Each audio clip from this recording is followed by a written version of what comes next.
propose qu'on se lance. Voilà, il y a un effet qui n'est pas désagréable, mais un peu déstabilisant, c'est vrai. Surtout quand on s'entend rire. Le son est très bizarre. Oui, mais c'est pas grave, on va faire avec. Alors, merci d'être revenu. Vous n'entendez rien? Si? Oui? Tout est sous contrôle? Là, c'est plus normal. Parfait, pas de problème. J'aime la musique concrète. Donc, merci de nous avoir rejoints pour cette deuxième partie de Chaudron à Camando Méditerranée, dont vous connaissez désormais le thème qui est la fabrique. Et nous avons deux spécialistes français et internationaux de cette question, en la personne de Camille Bosquet, qui est designer, docteur en esthétique et professeur d'art appliqué à l'École Boulle à Paris, et Samuel Rémy, architecte, qui nous vient de Makers Villette, un laboratoire de fabrication numérique, partagée, collaborative. Voilà, ils vous préciseront évidemment toutes ces idées. Je ne me fais pas plus long, en fait, je vous cède la parole avec joie, plaisir et curiosité. Merci. Bonjour à tous et à toutes. Merci beaucoup pour cette invitation. Je suis contente d'être là. C'est assez marrant de faire l'aller-retour dans la journée. C'est un peu une expérience. Je vais commencer. Moi, j'ai publié un livre là en 2021 sur lequel je vais pas mal m'appuyer aujourd'hui, qui va un peu me guider dans ma présentation. Donc, je vais vous parler du mouvement Maker. Je vais essayer de définir un petit peu 2-3 trucs et de vous montrer plein d'images et plein d'exemples. Donc ça va être un propos assez en effet général et introductif, en imaginant qu'ensuite tu seras peut-être plus précis aussi sur l'expérience de... Moi je dis Villette Makers, mais il faut dire... Ok, donc c'est bon, je l'ai dans le bon sens.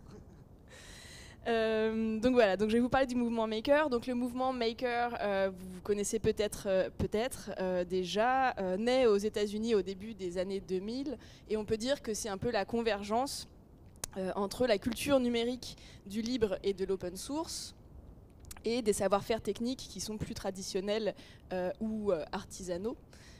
Et moi, ce qui m'intéresse, c'est donc la diffusion du do-it-yourself, littéralement, donc fais-le toi-même, et des outils de fabrication numérique comme les imprimantes 3D. Et ce qui est intéressant, c'est que ça brouille les frontières entre les experts et les citoyens ordinaires. Donc pour résumer, cette idée implique aussi une transformation dans la pratique forcément du design et de nouveaux codes aussi dans la fabrication, dans la création d'objets. Donc la méthode et l'état d'esprit mis en œuvre pour aborder les objets dont il est question dans mon bouquin doivent beaucoup à ce que l'anthropologue Tim Ingold, c'est un peu sombre mais vous voyez quand même, appelle l'art de l'enquête.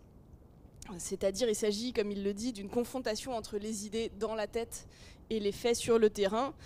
Donc mon essai est le résultat de beaucoup de temps passé un peu en éclaireuse dans différents lieux, dans différents espaces de fabrication, différents collectifs, différents ateliers, Fab Lab, Makerspace, Hackerspace, aussi bien en France qu'en Europe et dans d'autres pays du monde depuis 2012. Donc moi, en fait, j'ai commencé ma thèse en esthétique et design à l'université Rennes 2 en 2012 et je l'ai soutenue en janvier 2016.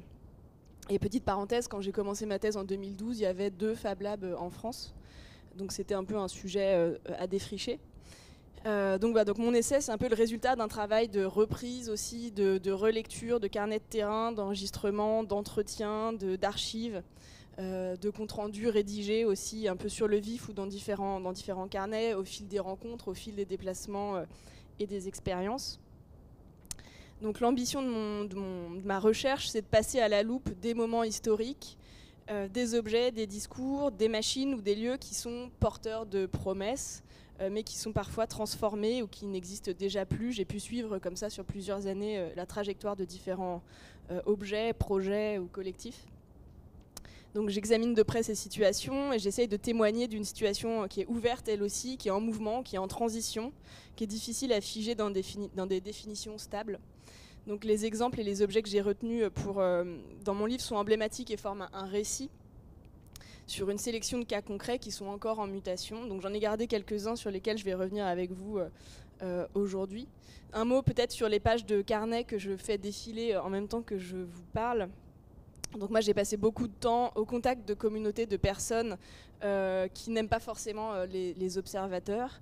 Donc dans la plupart des makerspaces où je me suis rendue, c'était pas trop possible de se pointer à l'improviste avec un appareil photo et avec un enregistreur. Donc j'ai eu recours au dessin, un peu comme une ruse pour ma pratique d'enquête. Ça fait un peu finalement partie des outils qu'on a aussi en tant que designer. Donc au départ, voilà, je dessinais pour me taire, pour être discrète, pour bricoler mon dessin dans mon coin en même temps que j'observais l'espace dans lequel je me situais. Je représentais les détails, les machines, etc. Je restais côte à côte avec ceux qui étaient en train de bricoler, en effet.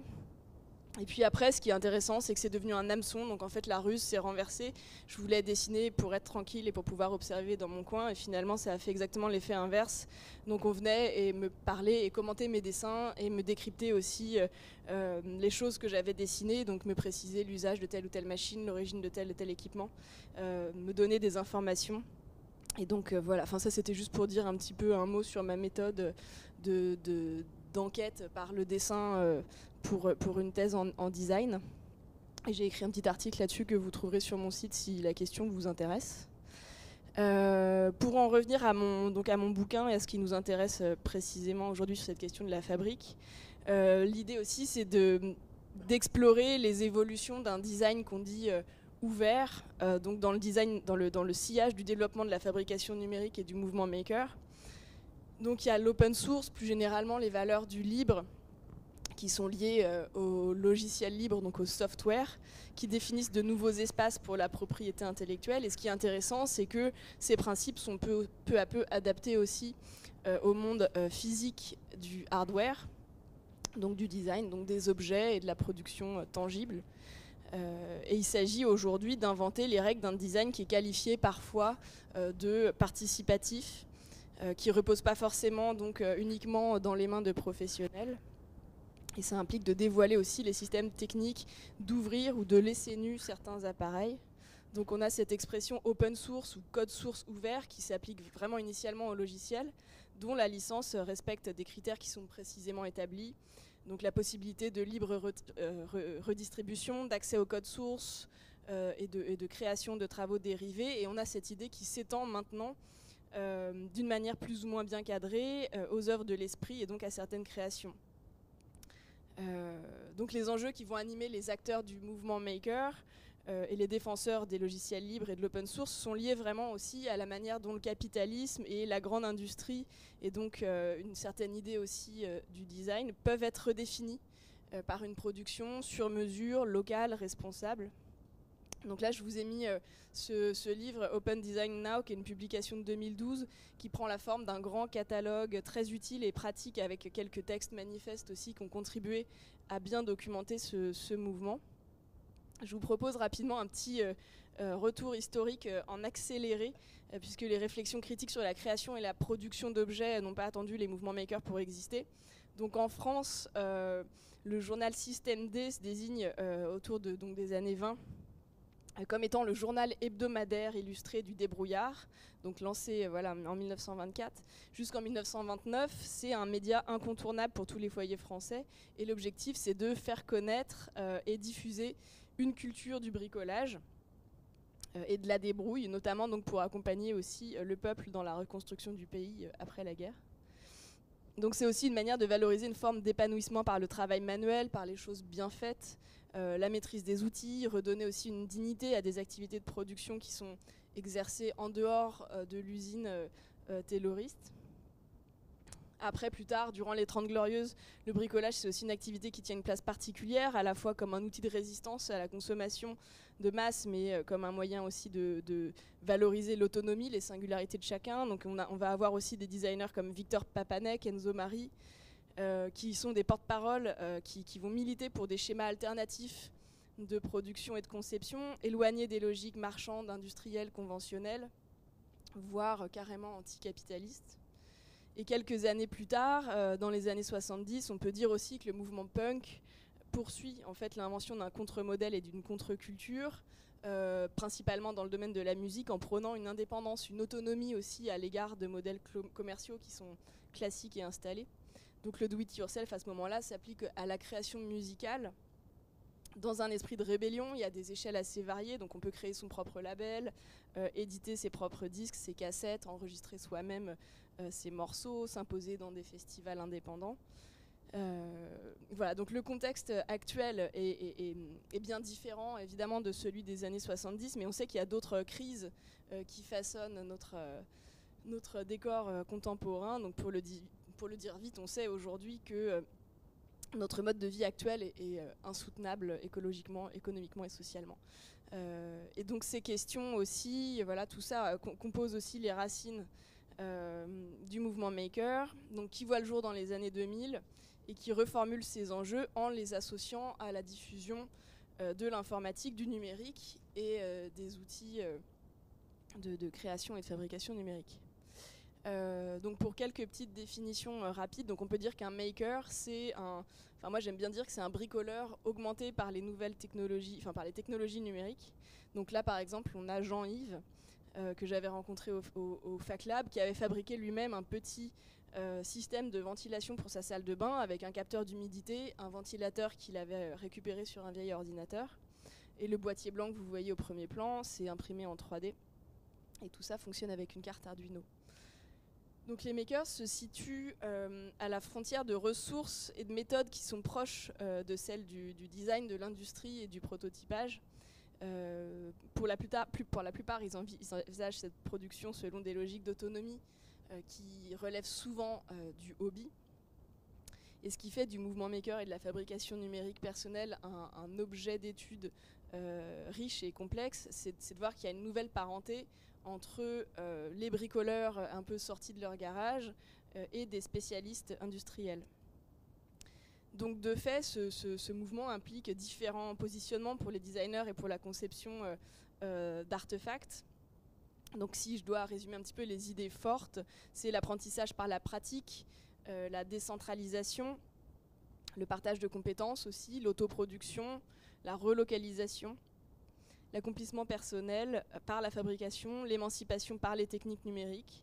Donc tout ça situe le design, qu'on peut dire ouvert, de manière assez diffuse à l'intersection de plein de questions qui sont finalement très différentes et qui peuvent être à la fois pédagogiques, économiques, écologiques, industrielles, culturelles, techniques et scientifiques, sociales ou sociétales. Je pose ici aussi un autre livre incontournable pour les personnes qui souhaiteraient se pencher sur la question du mouvement maker. C'est plutôt un texte un peu d'un militant de la cause, technophile, mais qui résume très bien quand même les différentes facettes de ce mouvement.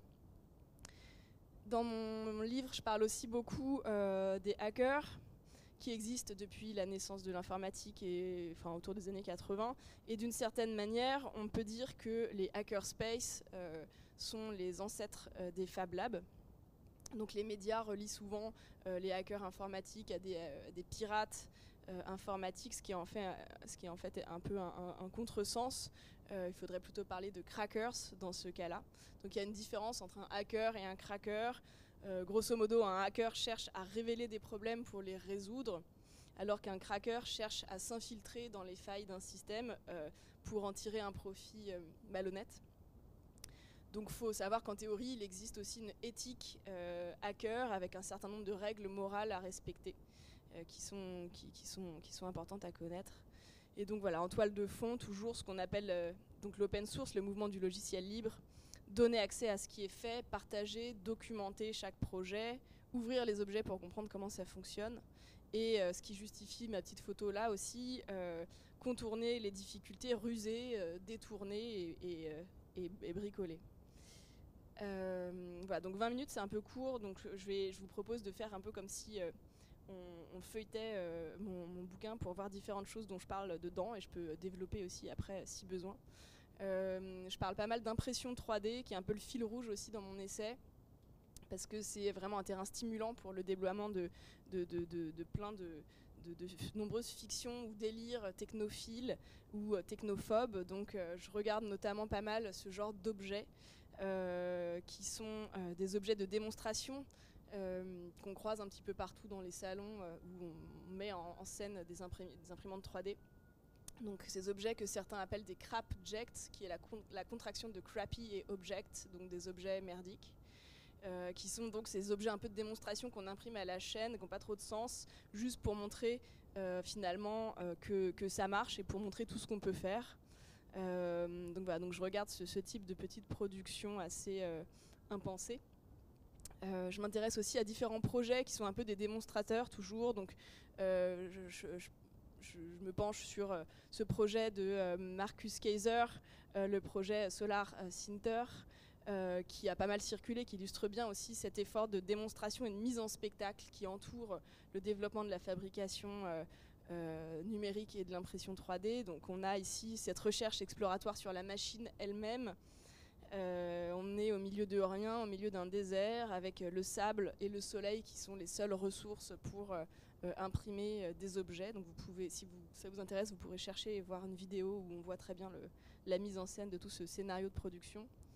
Et puis dans cette idée d'autonomie, d'indépendance, de posture manifeste aussi que je regarde, il y a cet objet à connaître. Donc en 2009, le designer anglais Thomas Thwaites pousse à son maximum cette idée d'avoir des objets qu'on peut ouvrir, qu'on peut comprendre, qu'on peut s'approprier. Il se lance un défi qui est assez original, qui est de fabriquer lui-même son propre grille-pain à partir de méthodes artisanales et donc en travaillant à partir de matériaux qu'il va lui-même aller sourcer, donc matériaux bruts, acier, mica, etc. Et donc ça montre un peu les limites aussi du do-it-yourself, puisque après 9 mois de travail et de recherche, le truc chauffe peut-être 4 secondes avant de lui-même complètement s'auto-consumer. Un autre projet que j'ai beaucoup regardé, un autre exemple d'objet ouvert, dépiotable, appropriable, intelligible, mais qui ce coup-ci fonctionne vraiment. Les Jerry, qui est un projet qui dure depuis 2010. Donc c'est un serveur informatique monté dans un bidon à construire soi-même à partir de composants électroniques récupérés. Donc il y a beaucoup d'ateliers qui sont menés autour de la construction de ces ordinateurs et ça permet de mieux comprendre comment fonctionnent les boîtes noires avec lesquelles on travaille. Et puis il y a aussi des lieux dans mon enquête et dans mon livre que je décris et que j'essaie d'analyser, qui sont justement des fabriques avec des modèles très différents. Donc par exemple Noisebridge à San Francisco, donc je parlais des hackers à l'instant, qui est un hackerspace assez mythique, anarchiste, ouvert jour et nuit, qui fonctionne en autogestion, loué collectivement, sans hiérarchie, avec énormément de récup, de dons. Là c'est ce que vous voyez ici, le coin récupération et remise en marche. Et on peut dire que Noisebridge, d'une certaine manière, est aussi un tiers-lieu, ce qui est un autre terme important à jeter là dans le chaudron. Donc un lieu d'engagement citoyen, avec une forme d'habitude. On va retrouver toujours les mêmes personnes, qui est ni le travail, ni la maison, mais un autre endroit où on va pouvoir entrer en action.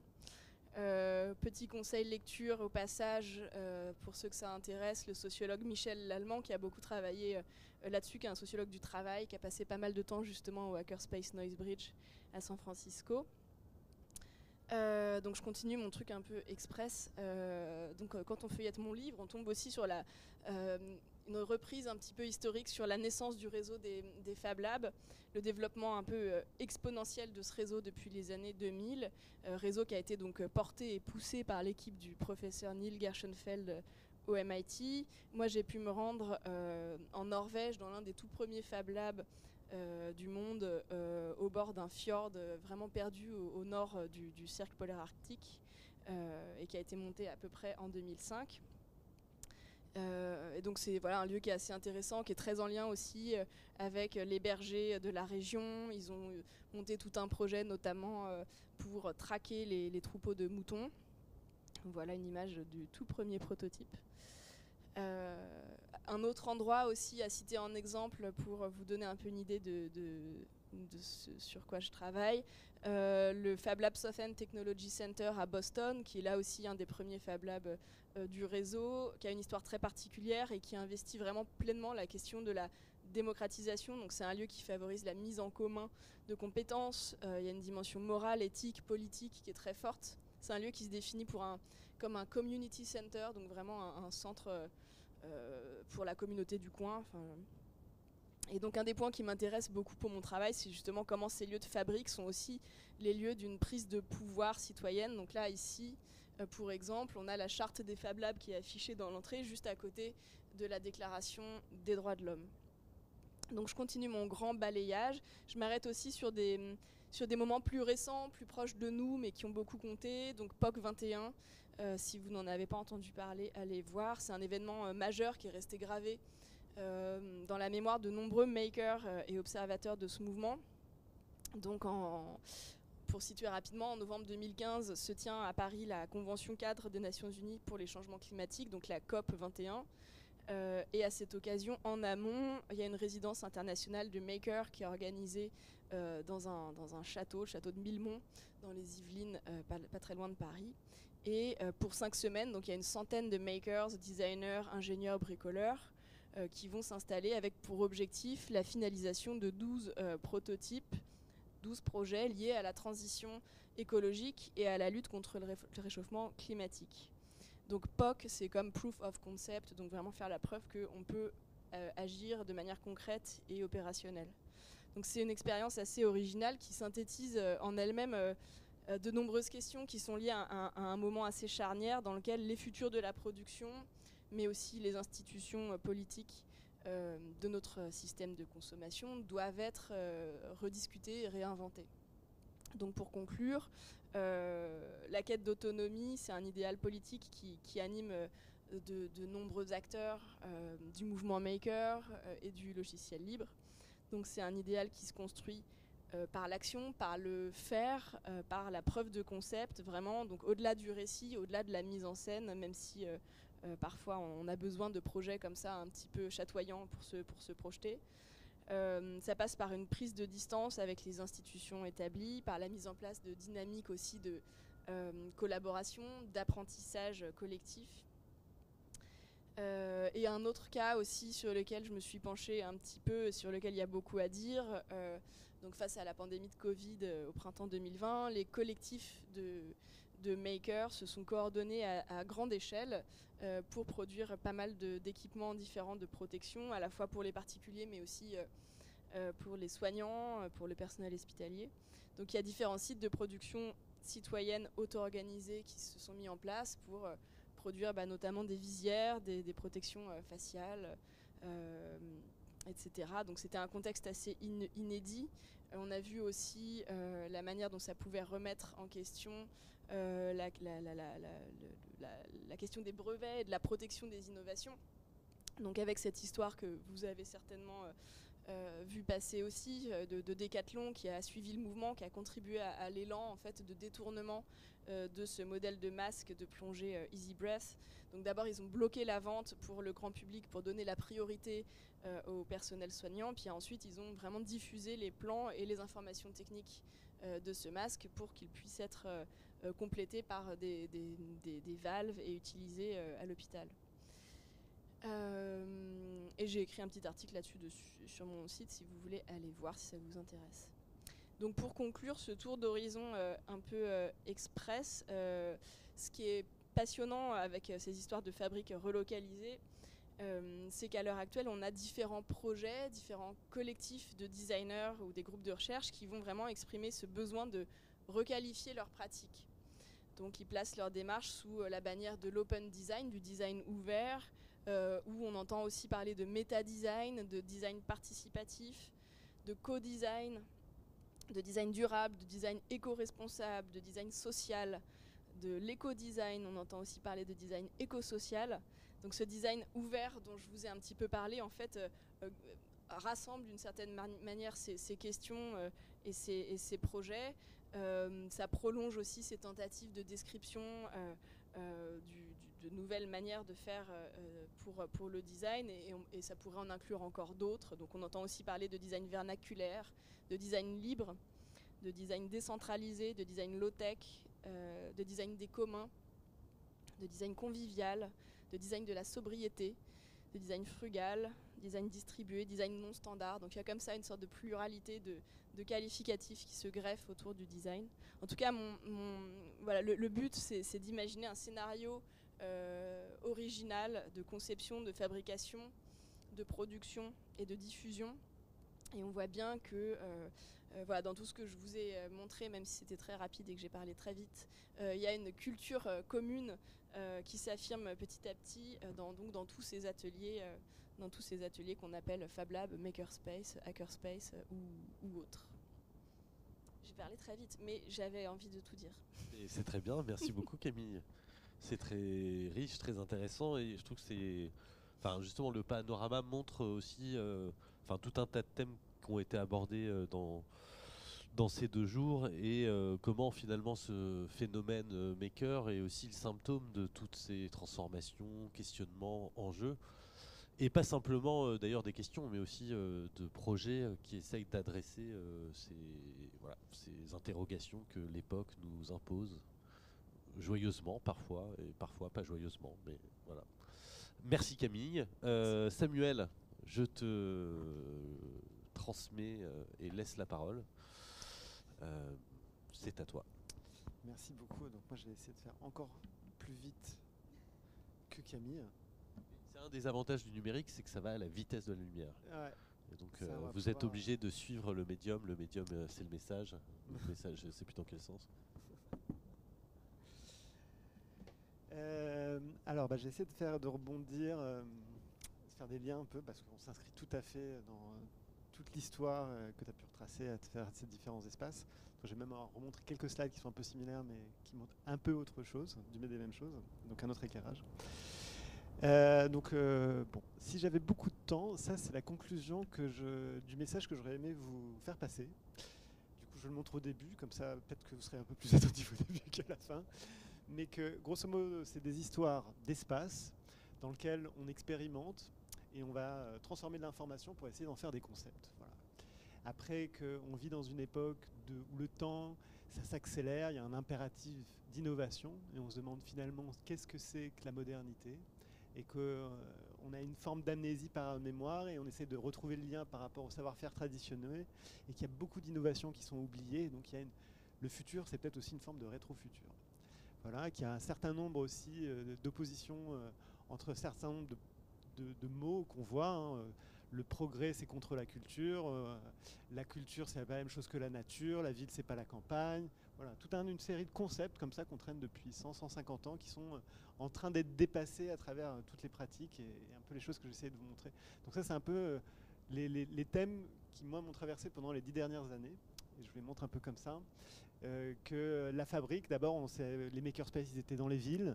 Après, on a parlé de la fabrique des territoires, donc la fabrique des objets, puis la fabrique des villes, puis la fabrique des territoires. Et maintenant, on revient à fabriquer les campagnes. Donc, c'est pour dire que c'est l'extension du domaine de la fabrique. Et puis que derrière tout ça, il y a de la question de l'énergie, hein, de cette truc un peu magique qu'est à notre service. Bon, faut savoir que là, tout son temps qu'on est avec nos freins et notre façon de vivre, c'est comme si on avait 2000 esclaves humains qui travaillaient pour nous tous les jours, hein, de manière générale. Donc on vit avec ça grâce aux machines qui nous apportent cette énergie. Et que si on voulait, avec les énergies renouvelables, pouvoir assurer ça, il faudrait qu'on consomme un seul septième de ces 2000 esclaves machines. Voilà, donc c'est divisé par 7. Voilà aussi la matière, on passe de l'épuisement des ressources et donc ça nous invite à redéfinir aussi un autre rapport à la matière comme un rapport patrimonial, durable, quelque chose qui se transmet.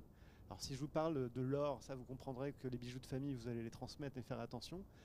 C'est l'extension pareil du domaine de la matière à d'autres extensions patrimoniales.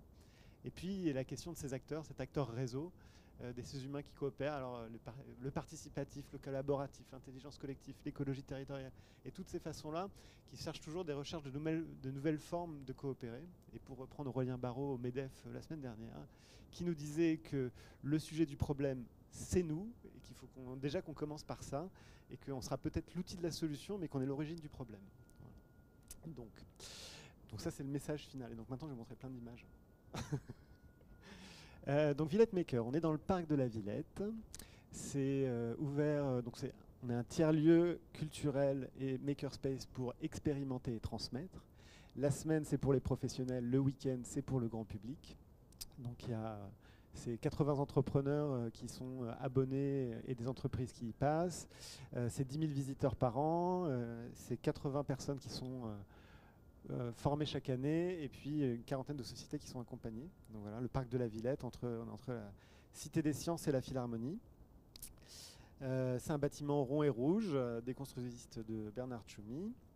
C'est ouvert à tous. Voilà, donc en semaine, on a différentes activités, Fab Lab, coworking, formation professionnelle, des services de prototypage aux organisations, l'incubation, de la fabrication sur mesure. Le week-end, c'est un espace partagé, on fait des pop-up, des ateliers gratuits, tout le monde peut venir bidouiller.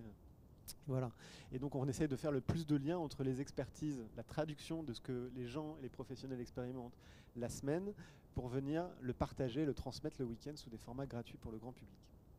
Voilà, ça. Donc, nous, c'est composé de quoi? C'est composé, on a trois ressources naturelles.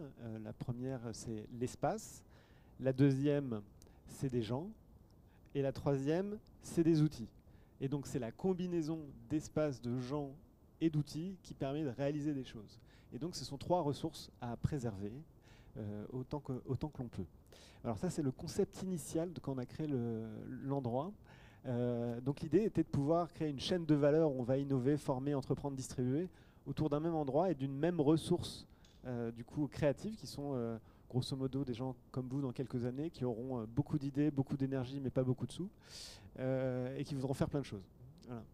Et donc comment on fait pour accompagner ces gens-là et en même temps pour qu'ils puissent se développer, faire leur travail et en même temps que ça puisse aider de grandes entreprises à se transformer et en même temps aider les publics à changer notre relation à la matière, à la consommation, etc. Voilà. Donc là, ça, je vous montre un projet qu'on a fait parce qu'en fait, on monte des équipes entre les différentes personnes. Donc là, c'était une équipe. Donc c'était pour le musée des Tours génoises de Corse. Donc avec un drone, on a modélisé une des ruines en stéréophoto de l'ensemble. On a reconstruit le modèle en 3D avec un historien qu'on a imprimé en résine. Après, avec des réalisateurs, on a créé un film et avec l'architecte, on a remis en scéno ça. Et après, on fait la scéno. Donc on a fait travailler sur un même projet plus de 15 corps de métiers et savoir-faire différents au sein de notre communauté. Donc ça, c'est ce qu'on essaie de promouvoir, de comment on se met du coup en chef de projet et les gens, ils font leurs propres pratiques et en même temps, on essaie de les organiser pour réaliser des projets ensemble. Ça, c'est un projet un peu plus artistique. C'était, du coup, on a relevé, on travaillait sur la fonte des glaciers pour une commande du CNRS à des artistes, sur modéliser, du coup, le retrait de la fonte des glaciers, qui après, on revenait scanner, imprimer en 3D, et revenait après faire des moulages en verre pour pouvoir les exprimer. Là, c'est du coup des gens qu'on a accompagnés et on a commencé en fait à rentrer vraiment dans le domaine de l'économie circulaire, de l'upcycling, de l'éco-conception autour d'une exposition qu'on a montée au VIA en 2018. Et donc là, je vous montre quelques projets des gens qui étaient là. Donc Polyfloss. Donc là, on reprend la machine à barbe à papa, mais on va transformer le plastique en barbe à papa. Voilà, pour faire ça. Et pour faire, donc c'est un des grands enjeux, c'est plus de créer de nouveaux produits, c'est de changer la manière dont on les conçoit et dont on les produit. Et voilà. Et donc l'invention, c'est pas de nouveaux produits, mais c'est de nouvelles machines, de nouveaux procédés. Et comment créer des sous-produits, des coproduits, etc.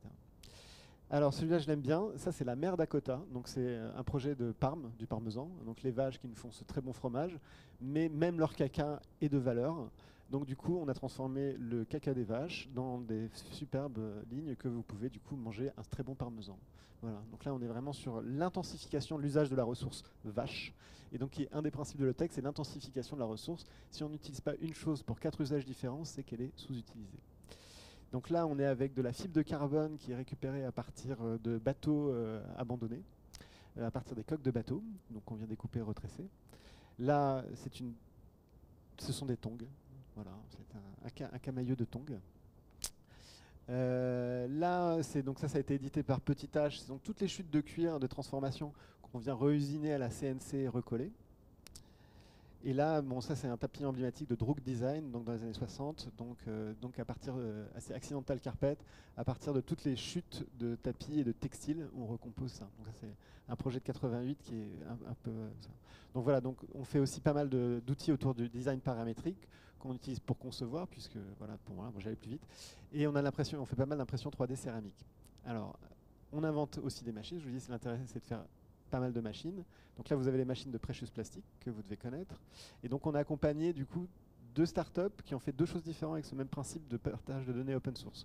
Le premier, c'est le pavé, la SAS Minimum, qui du coup vont faire tous les sièges des JO à partir du plastique qui est récupéré en région parisienne à 50%.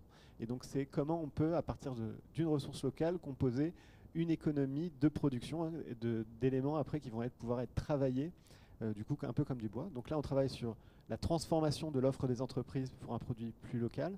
Et en même temps, on a accompagné TerraVox, qui est une société de sensibilisation, à créer du matériel pédagogique. Et là, le projet qu'on a fait, donc, qui va apprendre aux enfants à trier et reconnaître les 6 formes de plastique les plus courantes, que vous connaissez sûrement déjà tous, à les identifier, à savoir comment on les recycle et comment on peut les réutiliser et réemployer le plastique. Et donc on a fait un projet pour les JO en commun entre les deux, où tous les bouchons, il y a 250 écoles qui participent à ça, où on collecte les bouchons, et en fait ces bouchons vont servir à faire les pigments colorés dans les plaques que vous voyez sur la photo de droite, qui vont servir de siège au JO. Et quand l'école vient là, on fait la démonstration, et on explique aux enfants qu'aujourd'hui les bouchons collectés, ça va être les sièges J240 à J247. Et après, ils iront s'asseoir sur leur siège. Donc on travaille sur un même projet, donc ce qu'on appelle une synergie entre acteurs du territoire. Donc le mot pompeux, c'est l'écologie industrielle et territoriale. Pour montrer qu'on peut, en même temps, sur un même principe et des données qui sont en open source, travailler sur une offre économique qui va créer de l'emploi et une transformation de comment les professionnels travaillent, et de l'autre côté, une transformation des modes de consommation et de comportement des individus. Voilà, donc ça, c'est très réussi quand on arrive à ça. On a travaillé aussi pour l'ADEME l'année dernière sur la fabrication des imaginaires low-tech, sur une revue qui est en ligne avec une exposition que je ne vous montrerai pas là parce qu'on n'a pas le temps, mais que vous pouvez retrouver sur le site vilotech.fr. Et voilà, qui discute les différentes façons dont on peut penser le low-tech. Alors je ne vous mettrai pas ça, mais quelque part, c'est faire preuve de discernement technologique et savoir comment trouver le bon niveau de justesse technologique dans chaque chose que l'on entreprend et dans chaque chose qu'on design. Voilà, et ça c'est la semaine. Et le week-end, on fabrique plein de contenus. Donc ça, c'est des petites boîtes pour apprendre à faire son robot. Donc tout est gratuit et après participation libre. Donc on invite les gens en disant, bah voilà, pour fabriquer ça, on a eu besoin de tant de matière, de tant d'heures de travail, de temps, etc. Et on sensibilise là-dessus. Apprendre codage, beaucoup de travail sur les matières, donc notamment on fait beaucoup de travail les enfants sur les biomatériaux et sur le plastique, qui sont des choses qui consomment énormément, et un peu sur les biens de consommation courante. Travail du son. Là, on travaille aussi beaucoup sur le numérique, mais sur l'interface entre numérique et papier et outils. Et donc là, c'est un petit jeu qu'on a développé qui sert à partir de ses propres dessins à générer son propre jeu vidéo. Donc on s'amuse beaucoup et après on te dit mais est-ce que tu veux hacker ton propre jeu vidéo, et tu viens commencer à faire des formules de code, à créer un passage secret, etc. Donc on travaille toujours sur le numérique mais en interface avec du physique. On fait des ateliers à l'extérieur, on accueille plein d'assauts, on fait des nuits blanches. Et puis on fait aussi beaucoup de musique, on fait des festivals de jazz en extérieur au parc. Voilà, et donc cette expertise de médiation et donc de transformation des savoir-faire des artisans et des artistes et des designers, on fait du coup des contenus de médiation pour des musées, dont la Philharmonie des enfants, Little Villette, et puis on crée des contenus pour différents musées autour de cette médiation, donc sur la transformation des savoir-faire en contenu pédagogique.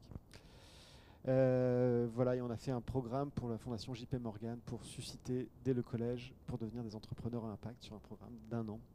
Bon voilà. Donc, et donc on est devenu, à force d'accompagner des gens, on a détecté des compétences et on est devenu organisme de formation, du coup, dans l'économie circulaire. Et on travaille sur 2 métiers. Le métier de designer circulaire, donc dans l'économie circulaire, avec soit des objets en économie circulaire, soit des écosystèmes. Il y a 3 grands blocs de compétences. Le premier, c'est comment construire des synergies entre acteurs. Le deuxième, c'est comment construire des modèles économiques vertueux en économie circulaire. Et le troisième, c'est comment revaloriser et définir des procédés de revalorisation des matières. Et l'autre métier, c'est un autre métier dont je ne parlerai pas aujourd'hui. Bon, voilà, donc il y a cette formation-là. Celui-là, je l'aime bien aussi, ce projet. Et je trouve qu'il marche bien parce que c'est concevoir des outils pour revaloriser. Donc, comme vous le voyez, c'est un tube d'égout. Et donc il a construit une machine pour transformer son tube d'égout en assise. Donc le principe, c'est de l'observation de comment, à partir d'un gisement, donc classiquement on vous apprenait à dire je fais un super projet machin et après je vais chercher les matières pour le faire. Ben là, un des gros apprentissages, c'est faire à l'envers. C'est je pars de la matière, de l'observation de la matière, des propriétés exprimées ou potentielles de la matière pour arriver à construire des choses à partir de là. Et donc là, typiquement, il a mis au point une machine qui est une fraiseuse numérique à tube de plomb, à tube d'égout, qui permet de refaire des lignes de mobilier. Et donc il y a beaucoup du coup de designers qui travaillent sur la création de machines pour revaloriser un certain nombre de savoir-faire. Voilà. Un autre élément pour rendre chacune des matières interopérables, c'est de faire de la construction modulaire qui sont construits sur des mêmes grilles standardisées de dimensions qui permettent de rendre interopérables les différents. Donc là, je vous invite à regarder OpenStructure si ça vous intéresse, qui est un projet belge vraiment très très bien. Donc la formation valoriste, où en fait ce qu'on s'est aperçu, c'est que donc quel que soit qu'on consomme des biens de consommation, qu'on fasse du BTP, qu'on veuille revaloriser l'alimentaire, en fait on a des mêmes compétences qui sont transverses dans plein de métiers. Et donc on a créé cette formation pour des gens sans forcément de qualification préalable, pour apprendre à pouvoir valoriser les matières dans plein de domaines différents. Voilà. Après, si vous voulez venir travailler à la Villette, vous êtes les bienvenus pour votre projet de fin d'études, pour votre stage, pour un service civique ou lorsque vous aurez créé votre entreprise. Et donc ça, c'était pour qui on est. Et pour faire un peu d'histoire, de replacer ça un peu dans le contexte, moi je suis ingé et archi. Et donc j'ai commencé à créer des lieux et des endroits comme ça il y a un peu plus de 10 ans maintenant. Il y a le premier que j'ai créé, ça s'appelle WOMA. Il y a un autre intervenant qui vient tout à l'heure là.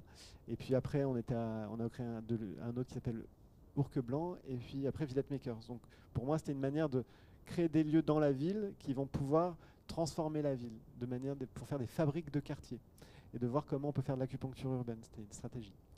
Donc le premier WOMA, en fait, on s'est juste mis ensemble à acheter des machines parce qu'on en avait marre. À chaque fois qu'on voulait faire des choses non standards en archi ou en design, on disait ça coûte trop cher. Du coup, on a acheté les machines et on a décidé de devenir concepteur et fabricant en même temps. Voilà, donc on a acheté une CNC, ça nous a permis de faire des projets d'archi avec des façades sculptées en bois qu'on faisait plus depuis que Adolf Loos avait décidé que ça se faisait plus, parce que ça coûtait trop cher. Après, il y a toujours la rencontre entre du coup les savoir-faire traditionnels, donc la charpente japonaise et la CNC, et les panneaux standards de fabrication. Là, on a utilisé dans la droite, je vous dis, c'était pour le grand palais des révélations. C'était du coup comment modéliser les vagues sur une piscine qui font tous ces reflets dorés au plafond avec les lumières, ce qu'on appelle les effets caustiques. Et donc voilà, donc on a modélisé ça et on a refait les moules et on a refait du verre avec ça. Et le deuxième projet, c'est est-ce qu'on veut une ville comme ça ou une ville comme ceci? Du coup, c'est toujours un peu le spectre de ça. Donc on a commencé à nous confier des espaces pour faire des activités temporaires. Donc Ourque Blanc, donc on appelle encore un mot, donc qui était un co-living et artist run space. Donc, je vous balance du mot. Voilà, donc co-géré par des artistes. Voilà, donc l'urbanisme transitoire, c'est de dire bon bah il y a un endroit qui fonctionne, puis il fonctionne plus, et comment on va préfigurer les futurs usages et tester des nouveaux systèmes d'occupation qu'on va pouvoir pérenniser dans le temps, dans un mode souple, grâce à des problématiques. Et donc là, on arrive, on voit que de quelque chose d'assez spontané, qu'à une époque on appelait des squats et qui n'était pas du tout intégré dans une dynamique de quartier, on est devenu vraiment un outil d'urbanisme tactique bien récupéré par l'ensemble des acteurs bien installés. Et donc il y a beaucoup d'initiatives, là c'est juste en Ile-de-France, hein, il y en avait une cinquantaine déjà répertoriées.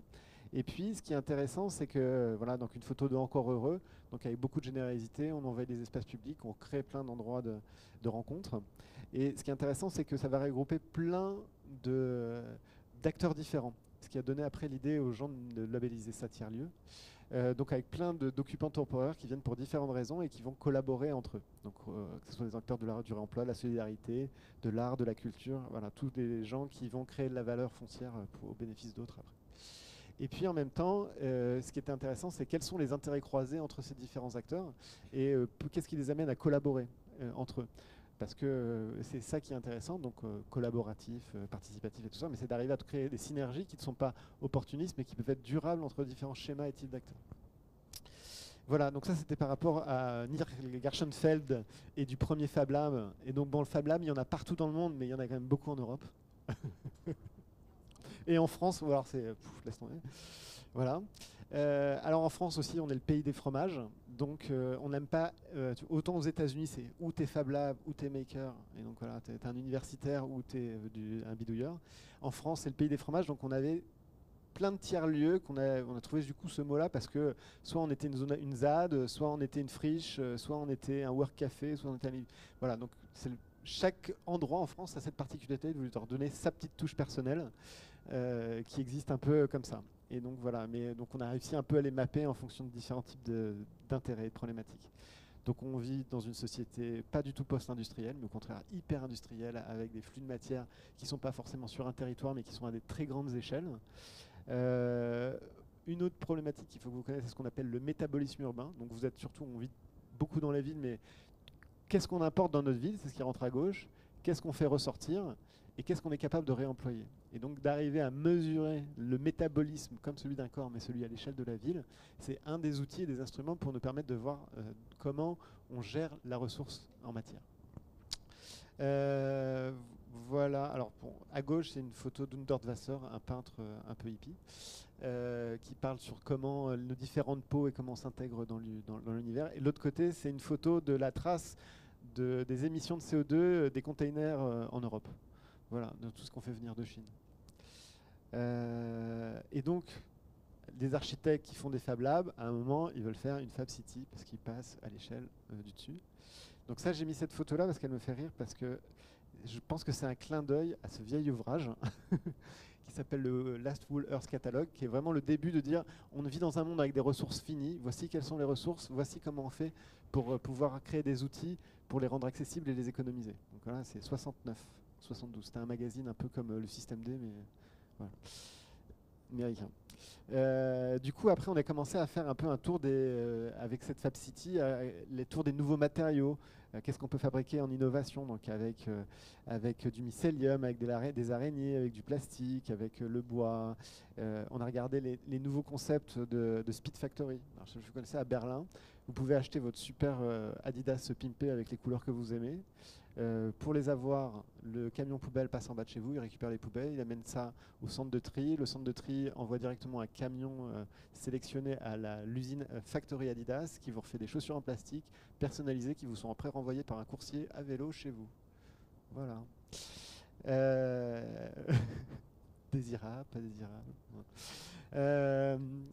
Voilà, après il y a beaucoup du coup sur, vous voyez que c'est l'explosion de la mobilité, des différentes formes de mobilité, et donc il y a la question de se dire bon bah comment on peut le faire pour fabriquer plein de formes de mobilité différentes.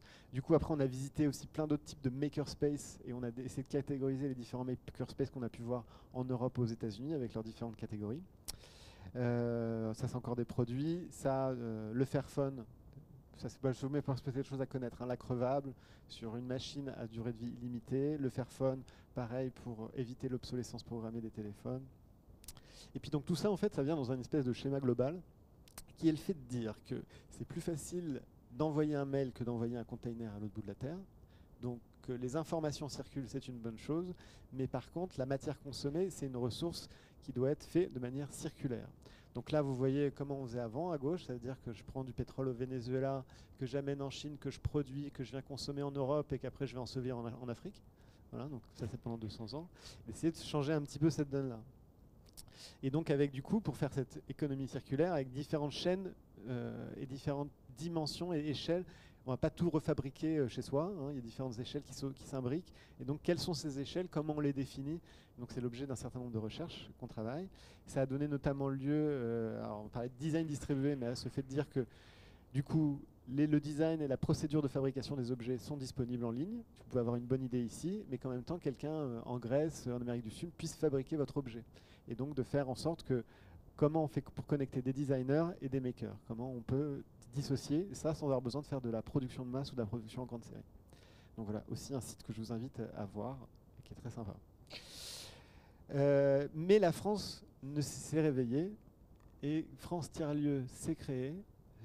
Et donc du coup, des fabriques de territoire, les tiers-lieux, on en a plus de 2000 maintenant en France qui sont nomenclaturés et un certain nombre sont estampillés.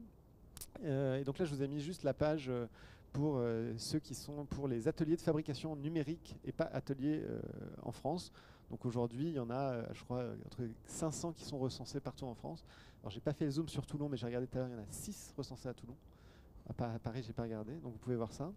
Et puis avec Nicolas qui est là-bas, on a le plaisir de pouvoir accompagner les 100 lauréats du coup par France Tiers-Lieux de ces manufactures de proximité dans la mise au point et le lancement de leur lieu. Sur deux volets, sur la construction des modèles économiques qui sont toujours très très hybrides et qui mélangent plusieurs choses en même temps dans ces différents lieux. Donc ça va dépendre à chaque fois des communautés et des appétences et de leurs connaissances et de comment on aménage ces lieux, notamment avec des roulettes, mais ça ici vous aimez bien les roulettes, et puis dans quel ordre on fait ces investissements, pourquoi, comment. Voilà. Et en tout cas, on n'en a pas tous vu encore, mais tous ces gens-là, de tous ceux qui pensent ces projets, c'est une énergie formidable. C'est des gens qui ont plein de volonté, énormément d'idées. Et voilà, j'étais un peu déprimé il n'y a pas très longtemps, mais d'avoir rencontré tous ces gens, je me dis que vraiment, c'est bon, hein, vous allez tout changer, on est sauvés. Merci d'avance. Et puis là, c'est un autre projet. Du coup, on essaye de faire un petit peu tout ça, mais à Paris, sur comment on fait pour changer, de faire de la préfiguration urbaine en essayant de jouer dans le rapport de force entre ville, promoteur et constructeur pour pouvoir arriver à faire quelque chose. Alors, c'est pas facile. Également, on continue de travailler sur la formation et comment rendre encore plus accessibles tous les contenus de formation qu'on a pu développer. Et puis localement, on travaille dans 2 champs dans l'économie circulaire. On travaille sur animateur d'un quartier circulaire, d'un quartier en économie circulaire autour de l'ESS et de la culture dans le nord-est de Paris, où on anime du coup plus de 90 acteurs à travailler ensemble et à construire des synergies. Et puis une deuxième sur une plateforme collaborative pour l'écologie culturelle territoriale, et donc comment changer les modes de fonctionnement des institutions culturelles, des scénographes et éco-scénographes et éco-designers dans une plateforme numérique collaborative et apprenante qu'on développe pour le ministère de la Culture. Voilà. Et ça, vous le verrez un jour, mais c'est pourquoi nous ne sommes pas modernes, pourquoi on a toujours voulu oublier, on disait qu'on va faire mieux que nos pères et que nos pères c'était nul ce qu'ils faisaient. Et qu'en fait, pour avoir une lecture un peu discernée, donc ça c'est dédicace à Bruno Latour, voilà, de entre les différentes époques, ce qu'il faut savoir garder et ne pas garder entre différentes époques. Je dirai ça une autre fois. Et voilà, et ça pour conclure sur un message optimiste, c'est que nous on ne savait pas, quand on tirait la chaise d'eau, quand on jetait un truc à la poubelle, on croyait que ça disparaissait, comme les enfants où t'es là, t'es pas là. Maintenant vous savez que c'est pas vrai, et donc vous en êtes pleinement conscient, et ça, bravo, vous savez que c'est vraiment pas facile, parce qu'il y a plein de contraintes, mais donc du coup, vous êtes à l'optimum pour avoir les meilleures solutions créatives et pour pouvoir créer de nouveaux récits qui vont nous permettre de changer un peu tout ça. Donc merci à vous et bon courage. Merci beaucoup d'avoir présenté toutes ces multiplicités de projets, d'interfaces, de réalisations, d'interrelations. Et je regardais Valérie pendant la présentation qui a présenté ce matin son projet de diplôme qu'elle a soutenu l'année dernière et qui, je pense, elle devrait en discuter avec toi ainsi qu'avec Nicolas et avec Paul. Parce qu'il y a forcément, je pense, des choses à faire sur justement du réemploi, une gamme de mobilier interopérable, enfin bref, elle vous racontera ça post festum, comme on dit en bon latin de cuisine. Alors, chers amis, j'imagine que vous avez tout un tas de questions à poser à nos intervenants, évidemment, dans la joie, la bonne humeur et l'excitation. La digestion est passée maintenant, hein, il est temps de se réveiller.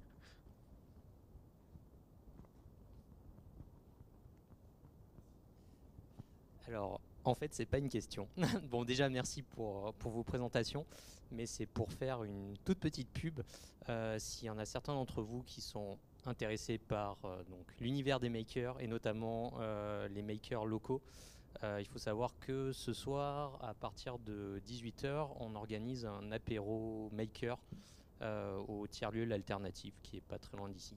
Donc voilà, s'il y en a que ça intéresse. Très bien, il faudra le répéter du coup à vos camarades du 5e étage. Enfin, je sais plus si on est au 4e ou au 5e, je me suis perdu déjà. Mais... moi j'ai beaucoup aimé ton expression d'acupuncture urbaine, par ailleurs. Je sais pas si ça recouvre vraiment une conceptualisation ou si c'est une idée comme ça, mais... C'est un concept qui a été développé par l'atelier d'architecture autogérée, donc qui est un groupe pionnier roumano-français du début des années 2000, et qui travaille sur le concept de translocalité et de comment, face au pouvoir installé, on crée des mécanismes de résistance en créant des architectures autogérées. Et donc c'était par la prise de lieu. C'est comme ça qu'ils ont défini une manière, un contre-pouvoir qui est l'urbanisme d'acupuncture et tactique, et qui maintenant le vocable a été repris par les majors. D'accord. Et justement, comment ça s'articule parce qu'il y a une histoire un peu subversive de ces mouvements, enfin, comme vous l'avez montré. En même temps, il y a aussi un truc très démocratie participative qui est pas tellement subversif quand même. Enfin, qui a tout un tas de côtés intéressants. C'est pas le subversif n'est pas nécessairement intéressant. Je veux dire, ça dépend des choses, mais justement comment la relation se fait entre voilà cette histoire, ce patrimoine aussi, et aussi ces courants de makers. Parce que à Noisebridge, ils sont pas forcément hyper raccord avec les Fab Labs du MIT. Ils sont pas fabrique de territoire.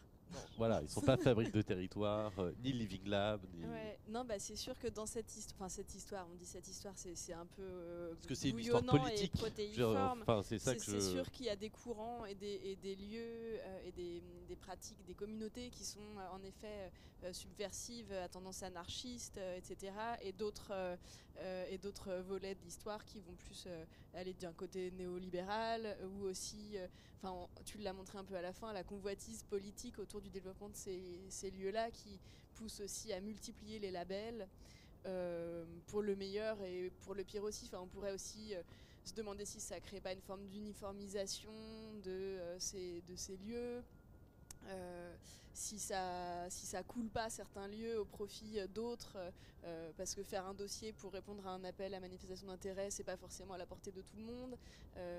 Enfin voilà, donc c'est sûr que c'est vrai. Enfin, il y a une ambivalence sur ça et une multiplicité de pratiques et de philosophies, mais qui cohabitent ensemble, depuis le départ en fait. C'est un mouvement, le mouvement maker est bourré de paradoxes. Alors, je donne juste une référence de livre, un livre de Luca Pataroni qui s'appelle La domestication de la contre-culture, qui travaille notamment sur ces espaces-là, et qui en fait c'est le passage à l'échelle. Et le passage à l'échelle de ces mouvements-là et de ces valeurs-là nécessite leur formalisation au sein du système de production dominant, qui le dévoie, mais en même temps lui permet le passage à l'échelle et sa démocratisation. Donc il y a toujours un débat entre faut-il rester indépendant à tout prix quitte à ne pas grandir, ou accepte-t-on du coup une certaine forme de normalisation, de récupération qui permet du coup de toucher un plus grand nombre. Voilà. Et donc chaque lieu trouve sa réponse un peu à sa façon. Et justement, là-dessus, sur la démocratisation, enfin, la carte de la France, et puis vous l'avez relevé à plusieurs moments, en France, il y a beaucoup de... Alors, tiers-lieu, Living Lab, Fab Lab, machin, enfin, voilà. Et en même temps, est-ce que c'est quelque chose, finalement, de mainstream? Enfin, est-ce que c'est devenu une culture populaire? Parce qu'il y a des tiers-lieux un peu partout en France, mais est-ce qu'il y a des gens qui vont dans ces tiers-lieux?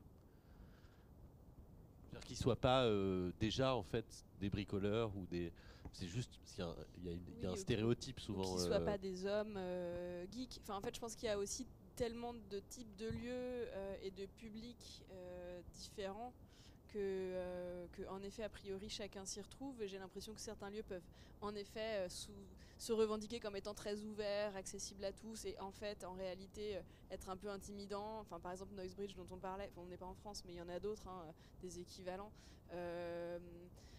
où on est a priori le bienvenu, mais où quand on arrive, c'est pas forcément évident de savoir exactement trouver sa place, c'est sûr. Après, j'ai l'impression que quand même dans les tiers-lieux, justement, quand il n'y a pas forcément cette composante de fabrication numérique, on arrive aussi à proposer des activités qui peuvent toucher un grand public et en effet atteindre... Et justement, Samuel, parce que c'est une question qui se pose au lieu, aux différents lieux d'ailleurs que tu as fondés, enfin qui s'adressent pas au même public peut-être d'ailleurs, mais comment, faire des ateliers avec les enfants, c'est une démarche, mais comment ça s'opère en fait? J'imagine que c'est pas une évidence. Enfin. Alors, pour compléter un tout petit peu ce que tu disais, c'est que on a vu là dans les projets qu'on a accompagnés pour les manufactures de proximité, il y a quasiment que des projets dans des petites villes de province et qui sont portés, je pense, quasiment autant par des femmes que par des hommes, et qui ne sont pas que du tout sur des métiers de la tech, qui a beaucoup sur la revalorisation de savoir-faire, même de patrimoine immatériel et de savoir-faire traditionnel, que ce soit aussi bien sur, voilà, je ne vais pas citer, mais que ce soit au Buisson sur la tapisserie, sur des questions de parfum à Grasse, enfin, voilà, sur plein de sujets. Et c'était justement très inclus. Et en fait, c'est un peu c'est venu labelliser des militants, souvent, des porteurs de projets, qui tout d'un coup, en fait, ont pu bénéficier de cet éclairage-là, alors qu'ils étaient déjà en action.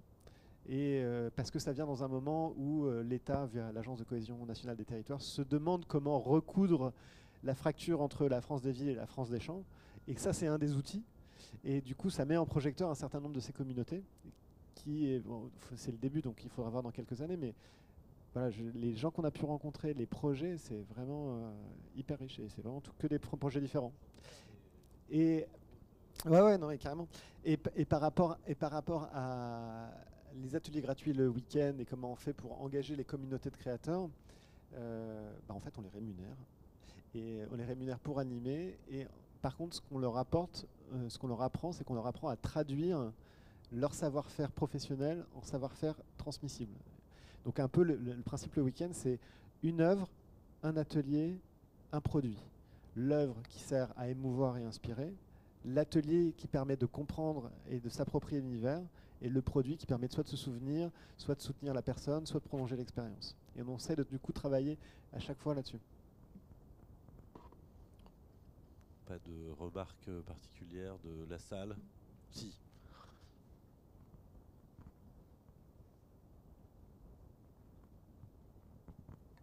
J'avais juste une question sur la POC 21. Du coup, est-ce que ça a été montré à la COP 21? C'était juste en parallèle sur la même réflexion, ou est-ce qu'il y a eu un lien? Oui, il y a eu une grosse exposition à la fin des 6 semaines, je crois que c'était 6 semaines de résidence.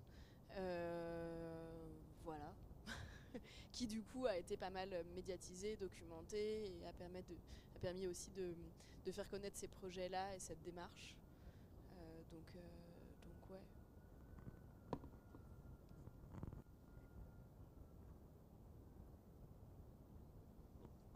Et moi j'ai une dernière question alors avant de conclure, enfin une dernière question et du coup un mot de conclusion de votre part.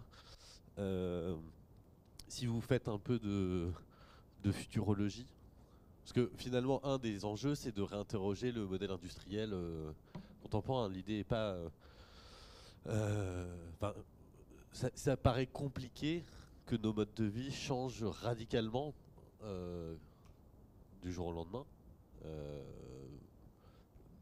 Mis à part sur des questions de pénurie voilà, qu'on va certainement rencontrer par ailleurs, mais comment justement ce qu'est le modèle, enfin l'outil industriel, comment l'open design, les Fab Labs, les makerspace sont finalement des clés de lecture pour réinterpréter cet outil, pour répondre possiblement à court, moyen, long terme à des enjeux justement de fabrication, de distribution, d'autonomisation.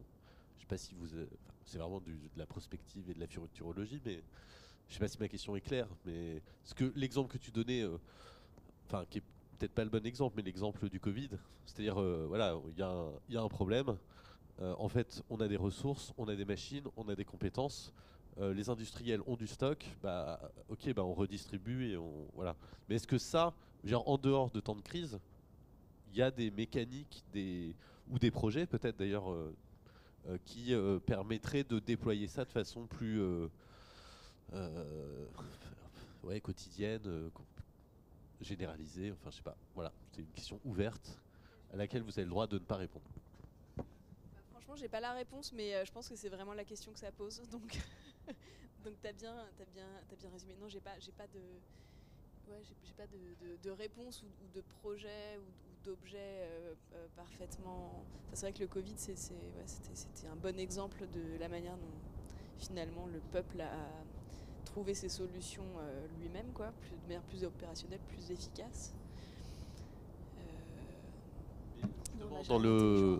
la façon dont alors je sais plus comment s'appelait cette agence, l'agence des territoires, je sais pas, enfin qui s'est mis à justement labelliser les tiers-lieux, faire des livres blancs, donner des sous, enfin et accompagner.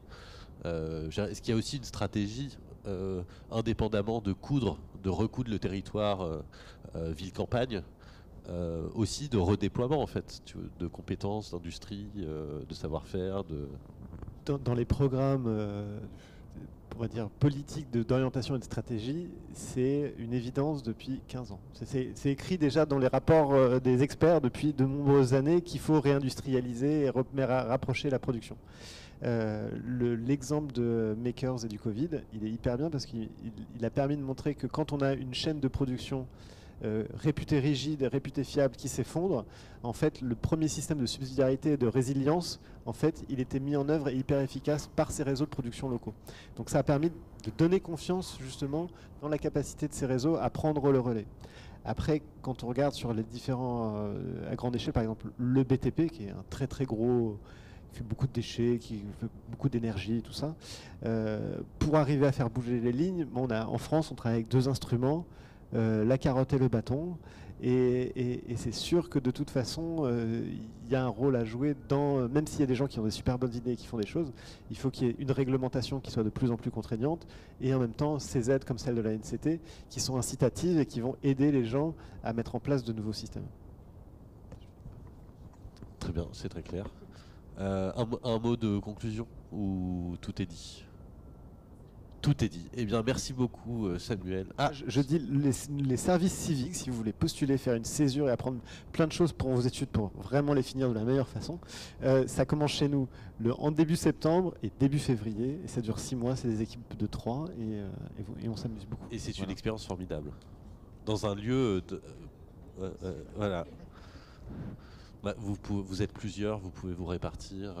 Voilà. Merci beaucoup. De vos propos, de cet enthousiasme et de toutes ces analyses. Moi je suis très content de vous avoir accueilli ici, puis j'espère qu'on aura d'autres occasions de partager tout ça. J'invite maintenant les étudiants à faire leur choix entre les 2 conférences qui